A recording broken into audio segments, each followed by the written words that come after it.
Good morning, students. Today we are going to see data communication and networking. This data communication and networking is represented using the subject code 189PC503.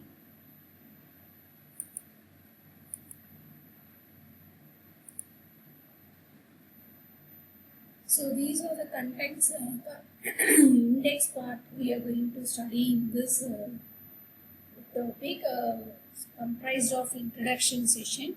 The first one is communication, how communication is established and how data communication is established. And next comes components of data communication and how the data are represented. And finally, how the data flow is represented. So these are the contents we are going to see in this lecture. So what is communication? So when we want to communicate or when we want to share something, some information, and that information can be shared within local or remote, right? So for example, when two persons are communicating using a language, if it is English, the other person should also know English to communicate back, right? So that is known as communication. So between individuals, local communication usually occurs face to face. So that is what I have given an example. While remote communication takes place over distance. For example, if we want to communicate with a person who's residing outside of this building, then that communication is represented as over distance. So the term telecommunication, which includes telephony, telegraphy and television, means communication at distance.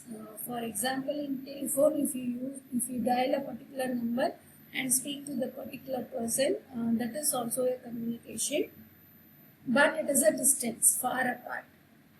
So why it is represented as using the word tele? Because tele is represented as far in Greek. So now we will see how data communication is going to represent. So the word data refers to information presented in whatever form is agreed upon the parties creating and using the data. So data communication, here we are going to exchange the data, hence it is named as data communication, right? So it can be between two devices via some form of transmission medium such as via cable, right? So it can occur between any two devices or two or more devices between using a transmission medium. So that is how data communication exists.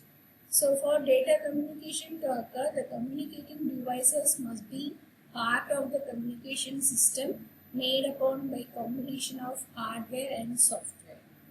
So for example, if a computer is going to take part in a communication and this computer is comprised of hardware and software, so then it is this computer is okay for data communication. So like that, whichever device which supports communication, which will consist of hardware as well as software parts. The effectiveness of data communication system depends on four fundamental characteristics. So if you want to establish a data communication in far distance devices, then it has to follow these four fundamental characteristics. So first one is delivery, second one accuracy, and the third one timeliness, and final one is jitter. So delivery is nothing but whatever information we are conveying from the sender side should reach the receiver side.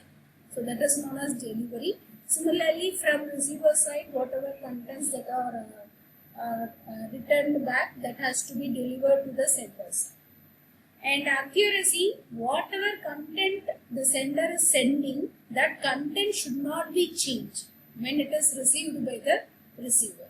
So that is known as accuracy. Either it can be known as reliability, right? So whatever content that are sent by the sender or receiver, that should not be changed when it is reaching the destination. And timeliness, for example, if you are sending a mail to a particular person today, and if it is reaching the particular person tomorrow, means there is no effective communication, right? It should reach by that day itself. Within few minutes it has to reach, few seconds or few minutes it has to reach. So that is known as timeliness. It should not take much delay. That is known as timeliness. And jitter. So the first three characteristics are well known by yourself. So the fourth one is jitter. Jitter refers to the variation in the packet arrival time. It is uneven delay in the delivery of audio or video packet. So it is an example. For example, the video comes first and the audio of the corresponding video frame comes next, means that type of delay is known as jitter. So both should be synchronized. Both audio and video should be synchronized. So that's all about data communication. Next we are going to see components of data communication. So there are 5 components. As I have specified, if you want to communicate, there should be a sender as well as there should be a receiver. So sender and receiver are 2 components, and third one is a transmission medium. We need a transmission medium to transmit between the sender and receiver, which carries the data from the sender to the receiver. So that is known as a transmission medium. And so we have seen 3 components: sender, receiver, and transmission medium. Next one is the information or message. Right, so what we are going to transmit, that is known as message. Either it is a text message or audio, video. What message we are going to transmit? So that is the fourth component, message. And final component is the protocol. So as I have given an example, 2 persons are speaking using English. So if 2 knows English, then there is no problem.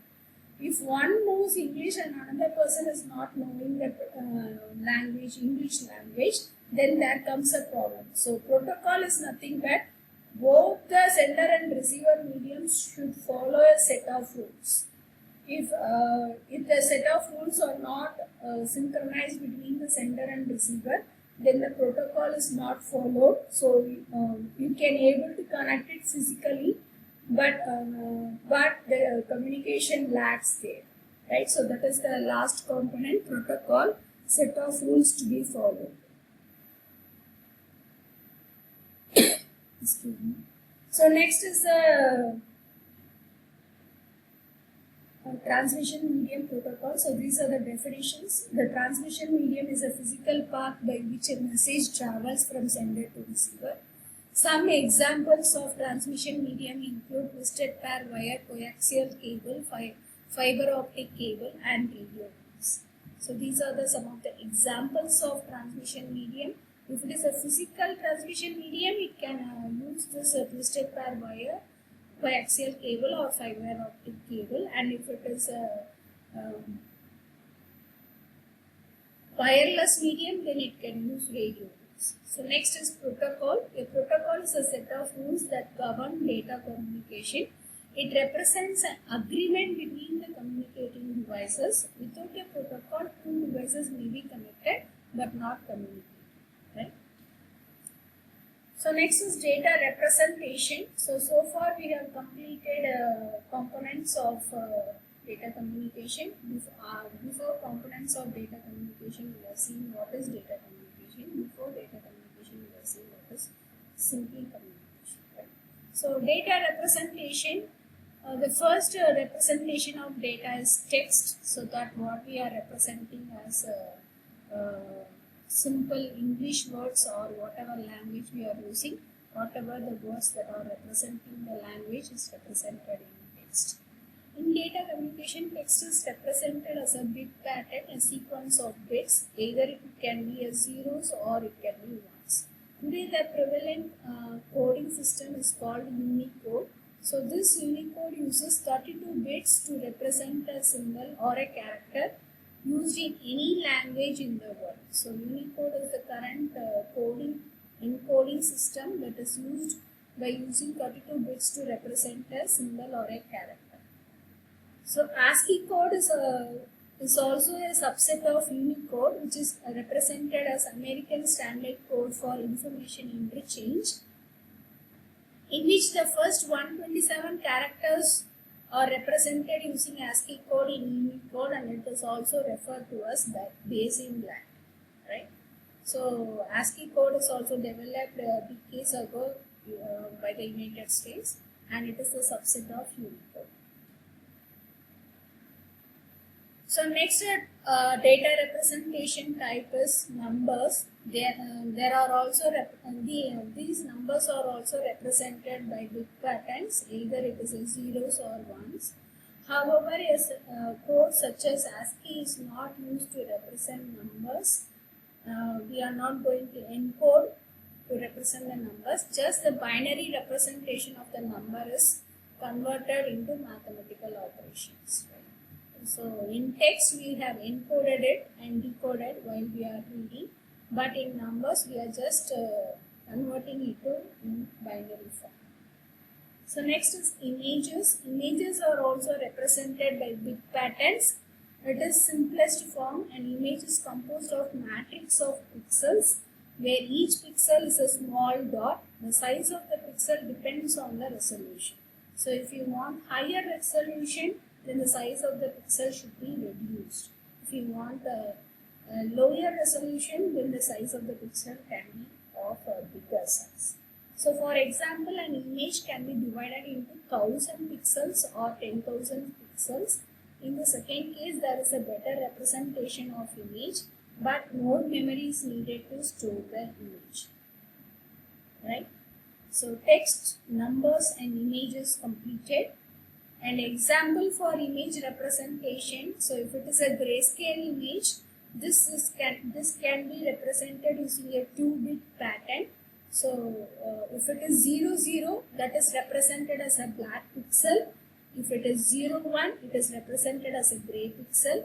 And if it is light gray, then it is represented as 1, 0 pixel. And if it is white pixel, then it is represented by 1. Right?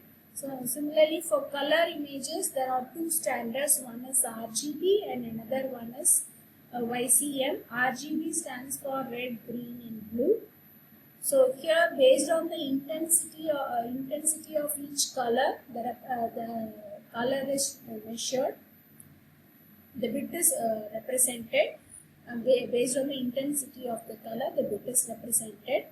Another method in YCM, in which color is made up of combination of the three other primary colors: yellow, cyan and magenta.